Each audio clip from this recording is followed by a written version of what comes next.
2009లో గెలిచాడు, 2011లో గెలిచాడు, 2014లో గెలిచాడు, 2019లో గెలిచాడు. ఒక మనిషి కన్సిస్టెంట్గా 4 సార్లు ఎమ్మెల్యేగా గెలుస్తూ వస్తున్నాడు అని అంటే ఆ మనిషి మంచోడు కాబట్టే గెలుస్తూ వచ్చాడు, ఆ మనిషి మంచోడు కాబట్టే ప్రజలు ఆశీర్వదిస్తూ వచ్చారు. అటువంటి వ్యక్తిని తీసుకొని వచ్చి తప్పుడు కేసులలో ఈ మాదిరిగా బిగించడం ఎంత మటుకు ధర్మం? కానీ తప్పుడు రాజకీయాలు ఈ మాదిరిగా నువ్వు ఒక్కరివే చేస్తావు అనుకుంటా ఉన్నావు. ఇదే మాదిరిగా కొనసాగితే రాష్ట్రంలో ఒక తప్పుడు సాంప్రదాయానికి నువ్వు నాంది పలుకుతా ఉన్నావు. నువ్వు వేసే ఈ బీజం, నువ్వు వేసే ఈ తప్పుడు సాంప్రదాయం, రేపొద్దున నువ్వు వేసే ఈ బీజం చెట్టు అవుతుంది. రేపొద్దున నువ్వు ఏదైతే ఇత్తుతావో అదే పండుతుంది.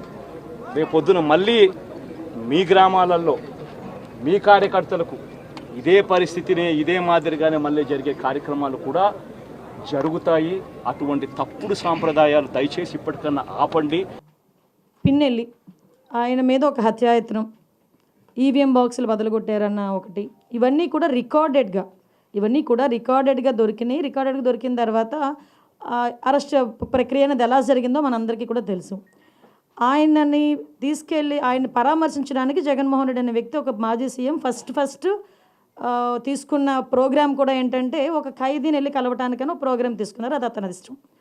అది కూడా ఏంటి, ఒక 25 లక్షల రూపాయలు ఖర్చు పెట్టుకొని అక్కడికి వెళ్ళి ఒక హెలికాప్టర్లో వెళ్ళారు. ఒక డబ్బున్నవాడు వెళ్ళాడు, తీసుకొని పెట్టుకున్నాడు. నేను ఇక్కడ ఏమంటానంటే యాక్చువల్గా పిన్నెల్లి గారికి ఉన్న ములాఖాతులు టైం అయిపోయింది. ఓకే, అయిపోయింది కాబట్టి అయినా కూడా హ్యుమానిటీ గ్రౌండ్స్లో ఒక ఎక్స్ సీఎం రిక్వెస్ట్ చేస్తే పర్మిషన్ ఇచ్చాం. అవునా కదా? ఇంతకుముందు చంద్రబాబు నాయుడు గారిని అక్రమంగా జైల్లో పెట్టినప్పుడు కుటుంబ సభ్యులకి 3వ ములాఖాత్ ఇవ్వాలంటే ఇచ్చేవారు కాదు. కానీ ఈరోజు మేము ఏం చేసాము, అతను రిక్వెస్ట్ అంటే అతనికి పర్మిషన్ లేదన్న సంగతి కూడా తెలుసుకున్న తర్వాత కూడా అతను రెడీ అయ్యారంటే అక్కడ గలాటా సృష్టించడానిక? మేము యాజ్ పర్ రూల్కి పైకి వచ్చి హ్యుమానిటీ బేసిస్ మీద ఇచ్చాం. కోర్స్ ఈరోజు మేము చాలామంది చెప్తున్నారు దండోపదండాలకు వెళ్తున్నారు, అలాగే వెళ్తున్నారు, ఇలాగ వెళ్తున్నారని.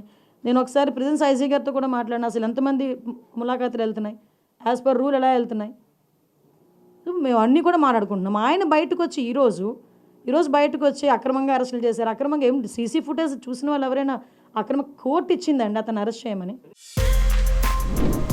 For more videos like this, subscribe Big TV channel.